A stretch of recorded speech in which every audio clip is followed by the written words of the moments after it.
नमस्कार, मैं संगीता यादव और आप देख रहे हैं एनएनएस राष्ट्रीय। शुरुआत करते हैं आज की बड़ी खबरों की। आज राहुल गांधी ओडिशा के भुवनेश्वर पहुंचे अपनी पार्टी के चुनाव प्रचार के लिए। ये उनका तीसरा दौरा है। इस निर्वाचन प्रचार का वे भुवनेश्वर से सीधे भद्रक के सिमुलिया जाकर वहां चुनावी सभा में भाग लिया और बीजेपी को सीधे आड़े हाथों लिया। इस बार राहुल सीधे बीजेपी के पे अटैक के मूड में दिख रहे हैं। मेरे खिलाफ बीजेपी ने 24 केस किए हैं, डिफेमेशन के केस, क्रिमिनल केस, 2 साल की जेल करवा दी, मेरी लोकसभा की सदस्यता ले गए, 50 घंटे मेरा ईडी ने इन्वेस्टिगेशन किया, इंटेरोगेशन किया, मेरा घर उठा के ले गए।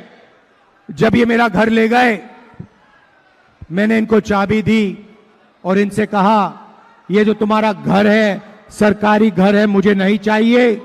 मेरे हिंदुस्तान में करोड़ों घर हैं, ओडिशा के जनता के दिल में मेरा घर है, बाकी देश बाकी प्रदेशों के लोगों के दिल में मेरा घर है। तुम्हारा घर नहीं चाहिए, ले लो, उठा के ले लो।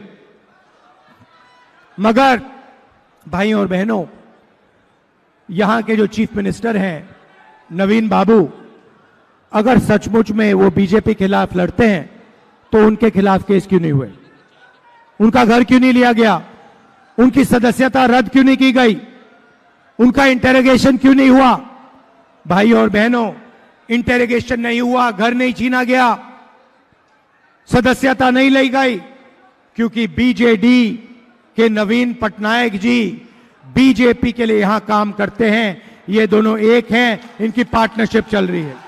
कल जब प्रधानमंत्री ओडिशा में संकल्प समावेश में अपना भाषण दे रहे थे तो लोगों के बीच खड़ा एक टीवी के पत्रकार अपनी शूटिंग का काम करते समय भयंकर गर्मी के कारण अचेत होकर नीचे गिर पड़ा। पूरी भीड़ में इस दृश्य को प्रधानमंत्री ने मंच से देख लिया और अपना भाषण बंद कर उस पत्रकार को पानी पिलाया और उसका ध्यान देने को कहा। यह देख वहां सुनने आए लोग भौचक्के रह गए। कल प्रधानमंत्री नरेंद्र मोदी जब केंद्रपाड़ा संकल्प समावेश में भाग लिए तो वह एक अजीब दृश्य देखने को मिला कि प्रधानमंत्री से मिलने आई एक वृद्ध महिला मंच पर पहुंची तो प्रधानमंत्री सीधे उसके पैरों में बैठकर पैर छुआ और आशीर्वाद लिया। इससे वो वृद्ध महिला भौचक्का रह गई। वहां जो लोग मोदी की भाषण सुनने आए थे वो लोग भी आश्चर्य से देखने लगे।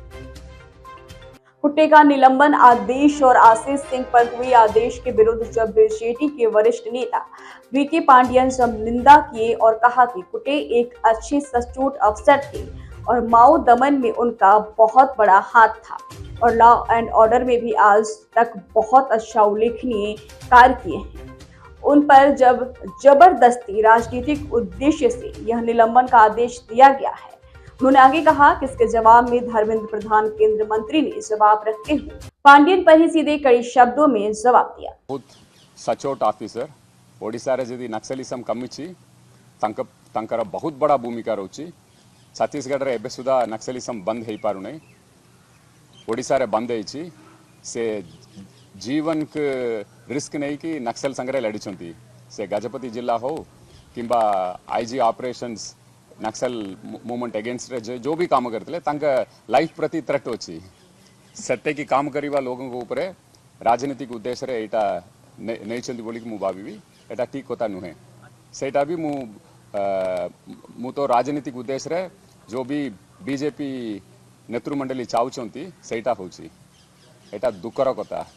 माननीय मुख्यमंत्री किंबा बिजु जनता दल केबे भी ऑफिसर मानक कौन सी इलेक्शन प्रक्रिया रे केबे भी व्यवहार करूना बीजेडी बहुत स्ट्रांग होची मजबूत होची हमारा कर्मी कोटीएम 1 करोड़ मेंबरशिप होची हमारा। कल नीमापाड़ा में ओडिशा के मुख्यमंत्री नवीन पटनायक ने अपना रोड शो किया जिसमें हजारों की संख्या में लोग जुटे।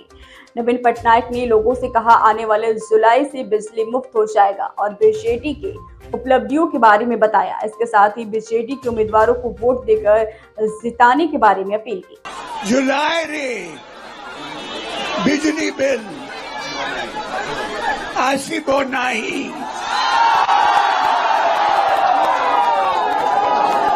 जुलाई रे बीएसकेवाई कार्ड समस्तंकु मिलिबो मिशन शक्ति मां माने पेंशन पाइबे जुलाई आपन माने खुशी तो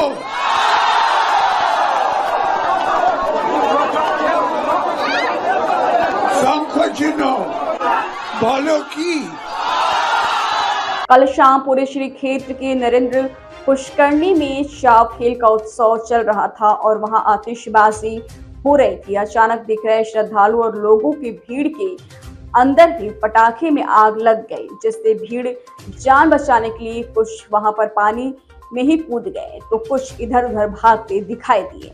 इस हादसे में 20 से ज्यादा लोग घायल हुए हैं और बताया जाता है कि कुछ की हालत गंभीर है, कुछ को पूरी मेडिकल में रखा गया है तो गंभीरों को एससीबी मेडिकल कटक रेफर कर दिया गया। मुंबई की एक अदालत ने गुरुवार को गैंगस्टर छोटा राजन को 2001 में होटल व्यवसायी जया शेट्टी की हत्या के लिए दोषी ठहरा है। महाराष्ट्र संगठित अपराध नियंत्रण अधिनियम यानी कि मकोका के तहत मामलों की विशेष न्यायाधीश एम पाटिल ने राजन को दोषी ठहरा है। जया शेट्टी मध्य मुंबई के गांव देवी में गोल्डन क्राउन होटल की मालकिन थी। उन्हें छोटा राजन गिरोह से जबरन वसूली के लिए कॉल आ रहे थे। 4 मई 2001 को गिरोह के 2 कथित सदस्यों ने उनके होटल के अंदर गोली मारकर उनकी हत्या कर दी। लोकसभा चुनाव 2024 के आखिरी और 7वें चरण के चुनावी प्रचार में राजनीतिज्ञ अपनी पूरी ताकत झोंक रहे हैं। इस बीच छत्तीसगढ़ के सीएम विष्णुदेव साय ने बीजेपी के समर्थन में झारखंड में मोर्चा संभाल रखा है। बुधवार यानी 29 मई को साहिबगंज और दुमका में कई चुनावी रैलियों को संबोधित किया। इस दौरान उन्होंने झामुमो और कांग्रेस पर जमकर हमला बोला। दिल्ली में गर्मी के बीच अब लोगों को पानी संकट का सामना करना पड़ रहा है। पानी संकट को देखते हुए दिल्ली जल बोर्ड को कई इलाकों में टैंकरों के जरिए पानी की आपूर्ति शुरू कर दी गई है। वहीं दिल्ली में सरकार में मंत्री आतिशी और सौरभ भारद्वाज ने पानी संकट को लेकर आपात बैठक बुलाई। दिल्ली सरकार के मंत्रियों ने राष्ट्रीय राजधानी में पानी संकट की वजह हरियाणा से कम पानी मिलना बताया है। फिलहाल संकट से पार पाने के लिए दिल्ली सरकार ने सभी संबंधित मंत्रियों व अधिकारियों की दिल्ली सचिवालय में 12 बजे आपात बैठक बुलाई।